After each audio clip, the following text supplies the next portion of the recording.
जय गुरु जी। शुक्राना गुरु जी। गुरु जी के चरणों में कोटि कोटि प्रणाम और गुरु जी का अनंतम अनंतम शुक्राना। मेरे पापा, मेरे गुरुपा, मेरे मास्टर, हर एक रूप में आपका शुक्राना। जो मुझे पहले बचपन से गुरु मिले थे तो उनको हम चारी जी मास्टर कहते थे, तो अभी वो भी चोले में नहीं है और उनकी जगह दाजी को उनका उत्तराधिकारी बनाया गया है।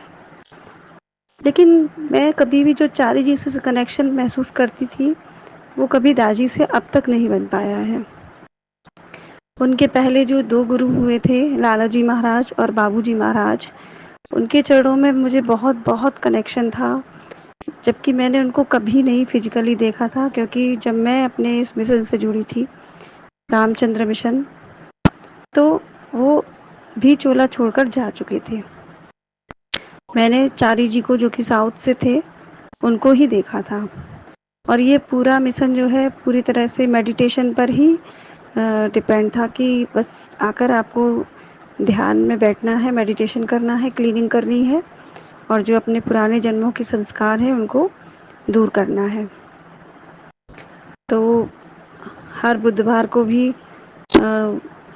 सिटिंग होती थी कि आपको हर संडे आश्रम जाकर सिटिंग लेनी है, क्लीनिंग करनी है मेडिटेशन से, अपने जो नए पुराने संस्कार हैं उनकी क्लीनिंग करवानी है। उसके बाद आप ध्यान करिए।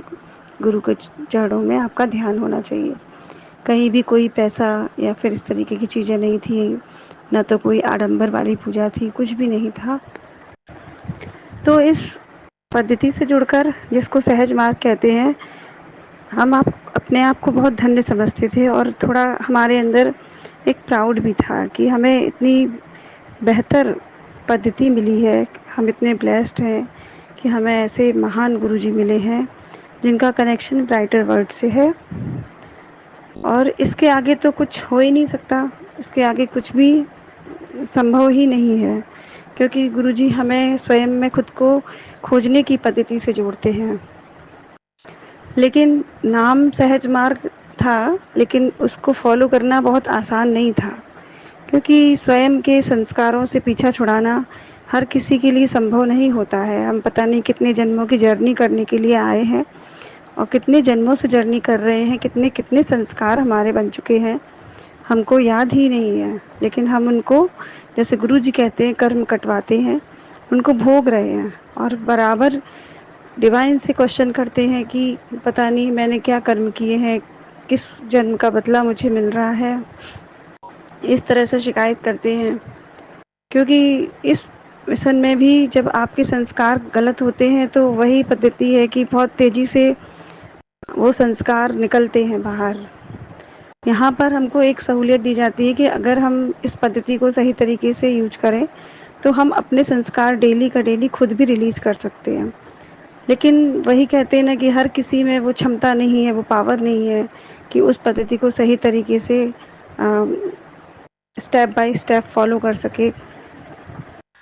तो कहीं ना कहीं मैं भी मिशन में होते हुए भी, शादी के बाद, जब शादी से पहले मैं शाहजहाँपुर आश्रम में गई थी, तो बाबूजी महाराज जहाँ पर जन्म हुआ, हमारे सेकंड गुरु थे वो, तो वहाँ पर मैंने खुद को इतना अटैच्ड फील किया बाबूजी महाराज से।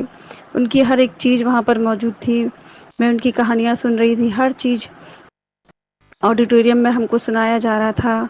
और उस वक्त अजय भट्टर साहब, जो कि एक टेम्परेरी गुरु के तौर पर जिनको चुना गया था, वो भी चारी जी और लाला जी और बाबूजी महाराज के बारे में काफ़ी कुछ बता रहे थे। तो वहाँ मैं एकदम डिवाइन जर्नी पर थी, मैं खुद में नहीं थी। मुझे ऐसा लग रहा था कि सब कुछ जैसे उड़ रहा है और ये जो दुनिया है, जिस दुनिया से मैं आई हूँ, बाहरी दुनिया से, उससे मेरा कोई कनेक्शन नहीं है। मैं खुद में ही एक ब्लेस्ड सोल फील कर रही थी। और जो लोग मुझे वहाँ मिले, एक डॉक्टर भारती से मैं टकराई जिसने मुझे हीलिंग पावर के बारे में बताया। उसके पहले मैं उसके बारे में कुछ भी नहीं जानती थी। तो एक जो मेंटली रिटार्ड लड़की वहाँ पर आई हुई थी, तो डॉक्टर भारती ने उसको हीलिंग देने की कोशिश की। तो मैंने उससे पूछा कि ये आप क्या कर रहे हो? तो बोले कि ये हीलिंग होती है, इनसे हम बात कर सकते हैं, कनेक्शन कर सकते हैं अपना। तो मुझे थोड़ा-सा उत्सुकता हुई, तो मैंने भी कहा कि क्या मैं भी कर सकती हूँ? तो बोले हाँ, बिल्कुल फ़ोकस्ड, आप अपने आप को फ़ोकस करिए और आप भी कर सकते हो। फिर मैं धीरे-धीरे उस चीज़ को प्रैक्टिस कर रही थी और फिर जहाँ बाबूजी महाराज की समाधि थी, यहाँ मैं बताती हूँ कि बाबूजी महाराज ने समाधि ली थी और उनकी समाधि आज भी शाहजहाँपुर यूपी में उनके आश्रम में मौजूद है। तो जब हम समाधि के आस-पास मेडिटेशन करने के लिए हमको बिठाया गया, सब चेयर्स पर बैठे थे, लेकिन हमने समाधि के पास ज़मीन में बैठना पसंद किया। तो जब मैं वहाँ पर बैठी थी, तो मुझे उस समाधि की जो दीवारें बनी हुई थी, चारों तरफ वॉल्स बनी थी, उस पर मैंने कुछ आकृतियाँ देखी। मैंने बाबूजी महाराज को देखा, लाला जी महाराज को देखा और फिर देखा कि एक लेडी बैठी हुई है सफ़ेद चेयर पर, एक चेयर पर बैठी हुई है सफ़ेद साड़ी पहनकर। तो मुझे आश्चर्य हुआ कि ये कौन है?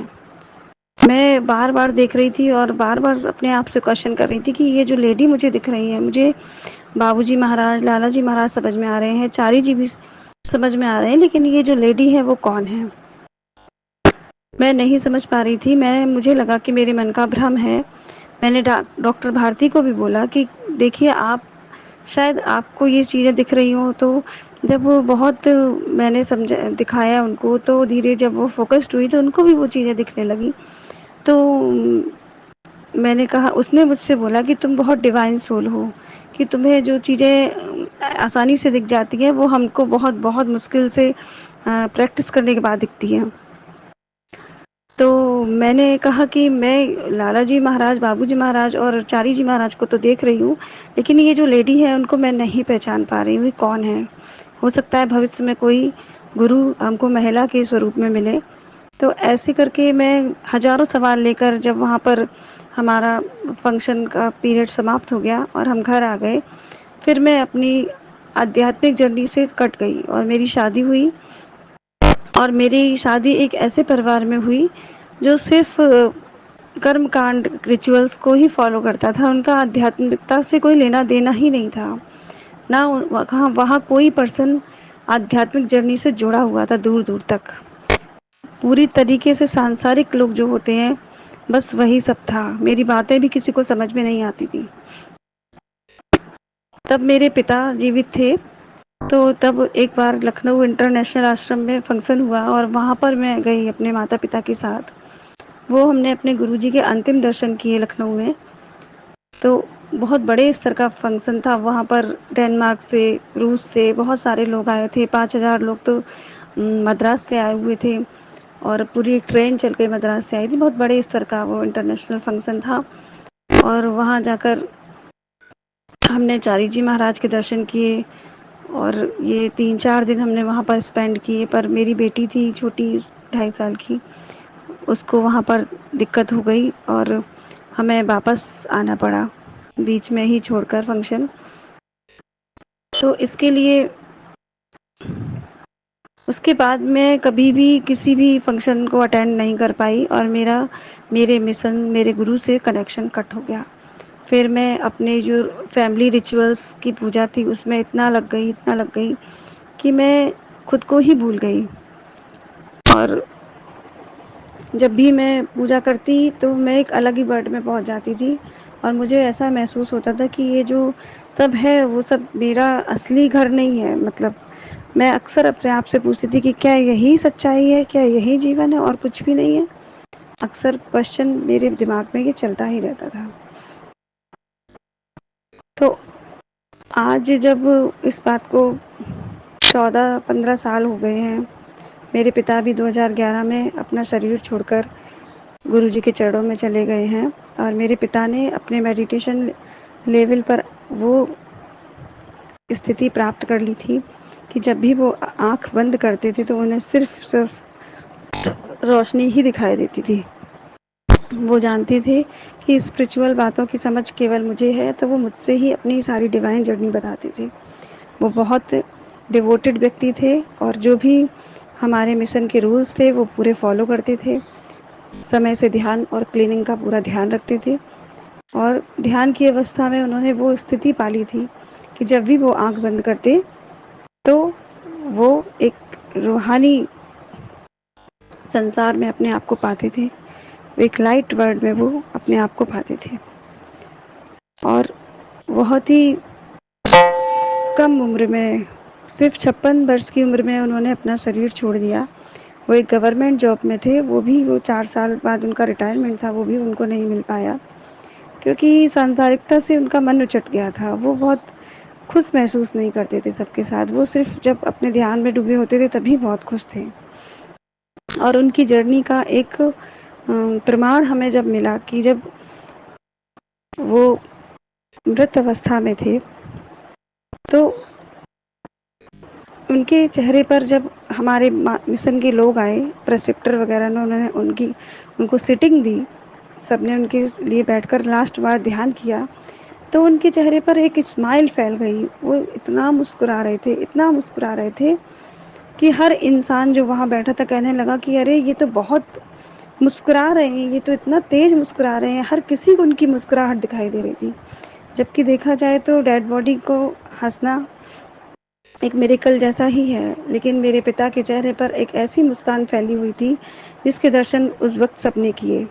सबको ये यकीन हो गया कि मेरे पिता, उससे पहले मेरी माँ को सपना आया था कि एक विमान आकर खड़ा है और मेरे पिता उस पर बैठकर वहाँ पे जा रहे हैं। तो वो सपना समझकर उसको इग्नोर कर रही थी, लेकिन वो सपना अगले दिन ही सच हो गया और मेरे पिता संसार से चले गए। और जब उनका भंडारा 13वीं जब थी, तो जब उनके लिए वो भोजन जिसका भोग लगाया गया, तो इतना बड़ा इंद्रधनुष निकल कर सामने आ गया कि सब ने देखा कि वो इंद्रधनुष निकला है। सबके मुंह से निकला कि सचमुच वो एक डिवाइन सोल थे और जो है यूनिवर्स अपनी पूरी पूरी ब्लेसिंग उनको दे रहा है। तब हम गुरुजी को नहीं जानते थे, लेकिन आज गुरुजी ने मुझसे ये सत्संग क्यों शेयर करवाया मैं नहीं जानती। लेकिन उनके जाने के बाद 12 साल मैं बहुत दुख में रही। 2011 के बाद से 29 जुलाई 2011 को मेरे पिता चले गए थे। उसके बाद जैसे मेरा बहुत ही ख़राब समय शुरू हो गया। ससुराल वालों से भी जो मतलब अटेंशन मुझे मिलना चाहिए था, वो नहीं मिला। बहुत तकलीफ़ थी, पति भी नहीं समझ रहे थे और मेरी आध्यात्मिक जर्नी तो बिल्कुल ख़त्म ही हो गई थी। सांसारिकता में मैं इतनी उलझ गई थी कि फिर 2024 आते-आते हर काम रुक गया, कुछ भी अच्छा नहीं हो रहा था। जिस चीज़ के लिए मैं प्रयास कर रही थी, वो सब मुझसे छूटता जा रहा था। मैं पूजा पाठ भी बहुत कर रही थी, बड़े-बड़े माता रानी के अनुष्ठान भी मैंने किए, बहुत मुश्किल होती थी सब कुछ करना मैंने अकेले, लेकिन पूरी हिम्मत दिखाकर करती थी कि मेरा वक्त बदलेगा। लेकिन जितना मैं पूजा पाठ करती जाती, उतना ही मैं उलझती जाती और उतने ही मेरे काम रुकते जाते। फिर 2024 में मैंने अपने आप को बिल्कुल सरेंडर कर दिया। जिन देवी देवताओं की मैं पूजा करती थी, मैंने उनसे चिल्लाकर बात की, बहुत गुस्से में बात की कि अब बस, अब मैं आप सबकी पूजा नहीं कर सकती, मुझे कुछ नहीं करना है और हो सकता है मैं सुसाइड कर लूँ। मेरे मन में ऐसे ख्याल आ रहे थे और मैं अपनी माता रानी से ज़ोर-ज़ोर से चिल्ला-चिल्ला कर बात कर रही थी कि इतने सालों से आपकी पूजा पाठ कर रही हूँ, नियम से सब कुछ कर रही हूँ, लेकिन आप तो बस बैठी रहती हो मूक दर्शक बनकर। आप मेरे लिए कुछ भी नहीं कर रही हो। मैं बहुत गुस्से में थी और मैंने उनसे चीख कर कहा कि अब तो उठकर आ जाओ अपनी जगह से। इतने सालों में तो कोई भी किसी का भाग बदल देता है, कोई देवी देवता हो। तो शायद माता रानी ने सब कुछ सुना और उस वक़्त तो कुछ भी नहीं, उस वक़्त मुझे अपने सिस्टर के बेटे की शादी में जाना था, तो मैं वो सब कुछ भूल कर फिर आगे तैयारी में लग गई और फिर शादी में चली गई, वहाँ से लौट कर आई, लेकिन मेरे मन की निराशा बिल्कुल भी ख़त्म नहीं हुई थी। तो पहली बार मुझे मेरे घर में तितली के दर्शन हुए, जो ब्लैक कलर की तितली थी और उस पर येलो डॉटेड थे, बहुत बड़ी तितली थी। तो जिसको देखकर मुझे ये लगा कि जैसे कोई दैवी कृपा है और ऐसा ही मुझे लगा, क्योंकि वो शांति से बैठी थी। हम जल चढ़ाने ऊपर गए, बेटा भी साथ में था, तब भी वो नहीं उड़ी। मेरे बेटे ने पकड़ने की कोशिश की तो मैंने उसको मना कर दिया और हम नीचे आ गए। उसके बाद यूट्यूब पर गुरुजी का पहली बार, ये शायद 20 जुलाई 2024 का दिन था, गुरुजी का मैसेज फ्लैश हुआ और उस दिन से मैं गुरुजी से इतनी जुड़ गई हूँ, इतनी जुड़ गई हूँ कि हर दिन सत्संग सुनती रहती हूँ और मैं अब आगे की जर्नी अगले सत्संग में करूँगी। तब तक मैं अपनी वाणी को विराम देती हूँ और गुरु जी के चरणों में कोटि-कोटि प्रणाम करती हूँ। जय गुरु जी, शुक्राना गुरु जी, अनंतम अनंतम शुक्राना गुरु जी। ओम नमः शिवाय, शिव जी सदा सहाय। ओम नमः शिवाय, गुरु जी सदा सहाय। ये मंत्र मेरे जीवन का महामंत्र बन चुका है, जो अपनी सांसों की माला पर मैं दिन रात रटती रहती हूँ। जय गुरु जी, अनंतम अनंतम शुक्राना गुरु जी। जय गुरु जी, शुक्राना गुरु जी का अनंतम अनंतम शुक्राना। गुरु जी का मैसेज आ रहा है मुझे कि मैं शुक्राना सत्संग शेयर करूं। अब मैंने आज दिन में ही अपना एक शुक्राना सत्संग शेयर किया था। अब क्या शेयर करूं ये देखती हूँ। गुरु जी महाराज का बस ऐसे ही शुक्राना करती हूँ। शुक्राना तेरा शुक्राना, तेरी रहमतों का कैसे करूँ बखाना। गुरु महाराज जी पास बुलाने का शुक्राना, दर पे बिठाने का शुक्राना, तेरे दर का शुक्राना, तेरे मेरे झुके हुए सिर का शुक्राना, हंसना सिखाने का शुक्राना, राह दिखाने का शुक्राना, अपना बनाने का शुक्राना, हाथ पकड़कर मंजिल तक पहुंचाने का शुक्राना, तेरे एहसास का शुक्राना, खास बात का शुक्राना, बिगड़ी बनाने का शुक्राना, काबिल बनाने का शुक्राना, मुझे अपनाने का शुक्राना, कृपा बरसाने का शुक्राना, गले से लगाने का शुक्राना, लगाने का शुक्राना, तेरी रहमतों का कैसे करूँ बखाना। शुक्राना गुरु जी शुक्राना। आज गुरु जी का अभी फेसबुक पे मैसेज आया, मैंने भी खोल के देखा तो गुरु जी ने उसमें लिखा है मुझे कि मैं तुझे रात में दर्शन दूंगा इसी चोले में, और सोने से पहले शुक्राना सत्संग शेयर कर। तो मैं आज गुरु जी का सिर्फ शुक्राना करना चाहती हूँ। और अभी मैंने व्हाट्सएप चेक कर रही थी तो उसमें बड़े सुंदर मोर के दर्शन हो गए मुझे। जय गुरु जी, शुक्राना गुरु जी आप हमारे अंग संग रहते हो, इस चीज़ का आप हमें बहुत एहसास कराते हो। और बाकी अब शुक्राने तो सब गुरु जी के हो ही रहे हैं, मैं रोज़ ही कर रही हूँ, कोई मिस नहीं हो रहे हैं। आज सुबह नहीं किया था तो दिन में कर दिया था, फिर अभी गुरु जी का आदेश था कि मैं शुक्राना सत्संग शेयर करूँ। बाकी मेरे परिवार पे कृपा बरसाई है गुरु महाराज जी ने, उस बात का बहुत बहुत शुक्राना। ये मैं ज़िंदगी भर भूल नहीं सकती जो मेरे भाई को उन्होंने आयु ब्लेस की है। और मुझे भी गुरु जी हेल्थ ब्लेस कर रहे हैं। वैसे अंदरूनी कोई बीमारी गुरु जी ने बताई है कि उसको मैं काट रहा हूँ, और टेस्ट वेस्ट तो मैं कराई नहीं है, कुछ डॉक्टर के पास जाती नहीं हूँ मैं, पर होगी तो कोई बीमारी ज़रूरी जिसको गुरु जी काट रहे हैं। बाकी क्या कहूँ, गुरु जी की महिमा तो अपरंपार है, और क्या बोल सकती हूँ गुरु जी के महाराज के बारे में मैं। जय गुरु जी, शुक्राना गुरु जी, अनंत अनंतम शुक्राना गुरु महाराज जी का, बार बार शुक्राना। जय गुरु जी, शुक्राना गुरु जी, आपके बड़े एहसान हैं गुरु महाराज जी, हम पर अपनी कृपा बनाए रखना, हमारा हाथ ऐसे ही थामे रखना गुरु महाराज जी। जय गुरु जी, शुक्राना। हाँ जी।